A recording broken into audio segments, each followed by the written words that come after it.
Okay, so that was a game one. Real quick, my bad on not getting series predictions out for these conference finals. I had some stuff come up. There was a short turnaround to these series. My picks are Celtics in six, Warriors in six. No Horford and no Smart, that matters, of course, but the Celtics were in position to win this game after the first half. And in that first half, I felt like the positioning of Jalen in relation to Tatum made it kind of difficult for Miami to help. And there were some actions where like they'd both be on the top of the key just on different sides of that little area, and it'll be like one drives hands off to the other. It might force a switch, but at least that defender's backpedaling a little bit. I think one of those led to a lob for Time Lord from Tatum. But then in the second half, it was a little bit more of Jalen in the corner sometimes, and then Miami would have Max Strus like playing pretty hard off of, let's say, Grant Williams on the elbow. And so Strus is basically at the free throw line, and then Tatum gets a screen from Time Lord, which results in a bam switch, and suddenly Tatum attempts to drive middle of the floor, which was really effective in the first half, of course, and suddenly Strus is there waiting for him. The third quarter, I mean, the Celtics had a number of lazy turnovers where it's just Tatum looking to make a routine pass to, like, I think it was Time Lord on the top of the key, and then Jimmy just comes over and swipes it because he was helping off of Jalen a little aggressively. Oladipo stripped Tatum that one time. Jalen had a turnover where after a switch, he was looking to make the pass off of a slip, which worked in the first half one time where Time Lord was able to get a pass from Jalen because PJ Tucker was a little behind Time Lord even after switching. So then Jalen was looking for that in the second half, and it was supposed to go to Grant Williams, but Jimmy Butler was ready for it. He stole it and was going the other way. The other thing was, as the game went on, Jimmy was able to get some switches onto smaller guys. I mean, he did get pretty ruthless in going at Peyton Pritchard there for a bit, with the play I remember the most being where he actually screened. Like, Jimmy set a screen, got the Pritchard switch, and then he drew a foul out of him. That's one thing with Jimmy. Even with how good the Celtics defense is, he might just grind his way to a bunch of free throw trips anyway, just being physical, even if he's not always able to get an easy mismatch, although, again, he was for parts of this game. I thought one thing going into this series, again, I didn't do a video, but if I did one thing I would have said was I'm interested to see where will there not be switches, whether it's on ball, off ball. The Celtics dropped with Time Lord a decent amount of the game. I would have to see the numbers on how successful Miami was with pull-up jumpers versus that. There was one time where they dropped with Grant, who was defending Bam sometimes in this game. But they dropped with Grant on a Jimmy pull-up, and it was like, I don't know if that one really made sense.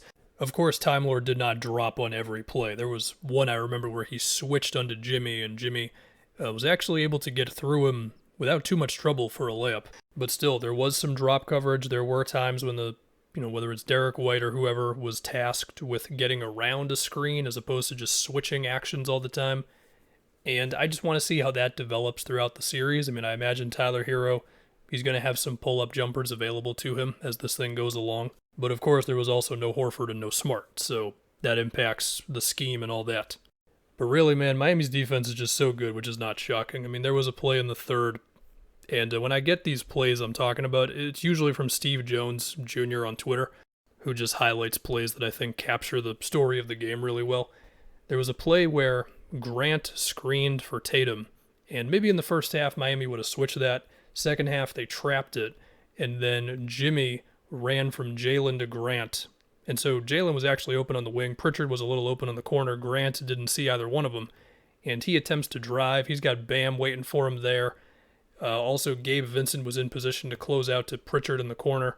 There was that sequence, I want to say in the fourth, where Pritchard got blocked by Oladipo because Oladipo closed out really, really well in a corner three against him after like a few drive and kick opportunities for the Celtics.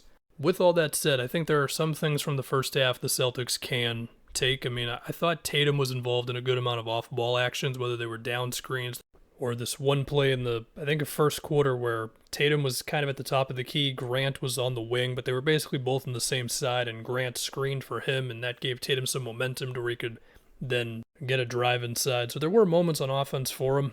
There was also Peyton Pritchard hitting a couple of daring shots. The biggest thing is Jimmy, and I just went and looked at his highlights again. He did have quite a few mid-rangers where he walked into it pretty comfortably. So we'll see how they feel about that coverage moving forward in this thing. One more thing we're looking at as this goes on is Time Lord, who, I mean, for what it's worth, among the guys who played on the Celtics, he was the only guy who was a positive, if that matters to you at all. Will there be a way for them to allow him to live all of his help defense dreams and not have to worry as much about the guy he's guarding, quote unquote guarding. Teams in the playoffs have usually chosen PJ Tucker as the guy to not guard as much, and Miami involves PJ Tucker in a lot of actions, whether it's simply screen setting or involving him in just some sort of action to keep his guy honest.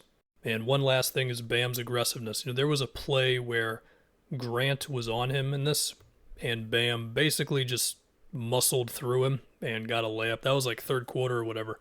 And I think the idea there as well, if the Celtics have a wing on Bam, it makes it a little easier for them to switch certain actions. But if there's going to be a height advantage, Grant versus Bam, that's what it would be. What does that look like if Bam is just like, all right, I'm tired of this, I'm posting this guy up?